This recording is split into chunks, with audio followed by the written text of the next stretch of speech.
চাচা রাখেন এখানে।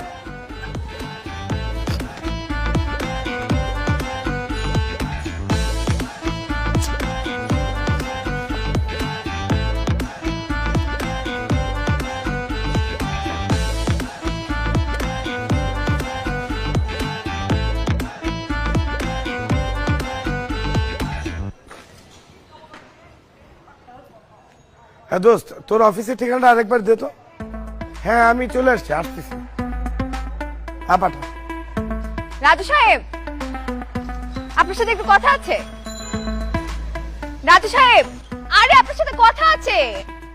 কোথায় যাচ্ছেন? দাঁড়ান না, আপনার সাথে কথা আছে আমার। কি আশ্চর্য, দাঁড়ান। আরে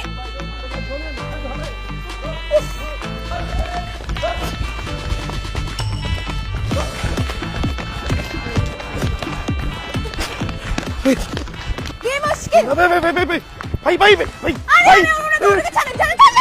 উনি আমার পরিচিত, উনি আমার পরিচিত। পরিচিত তা দৌড়ায় কেন? আরে আমি পাওনাদার তো সেজন্য। মানে উনি দেনাদার হলো, মানুষটা ভালো আছে। থ্যাংক ইউ সো মাচ আপনাদেরকে, আপনারা আসতে পারেন। যান যান যান যান। Sorry sorry so sorry. আপনি এভাবে দৌড়াচ্ছিলেন কেন? এটাই বাকি ছিল না? আপনার কারণে আমার শেষমেশ পাবলিকের হাতে মাইর খাওয়াটা বাকি ছিল। মাইর তো খান নাই, তাই না? আমিই তো বাঁচালাম। বাই দ্য ওয়ে, আপনি আমাকে দেখে এভাবে ইগনোর করছিলেন কেন বলেন তো? না, আপনি কি ইগনোর করবে না? কোলে তুলে নিয়ে ঘুরবে না?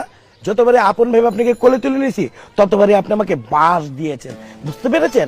হ্যাঁ, আপনি ততবারে আমার ডাইকে ডাইকে না বিপদে ফেলাইছেন। আমি আর বিপদে পড়তে চাই না, বুঝছেন? এই যে আপনার হেডফোন, এটা দেওয়ার জন্যই বারবার ডাকছিলাম। আমার বাসা সেদিন ফেলে আসছিলেন। চোরের মন পুলিশ পুলিশ।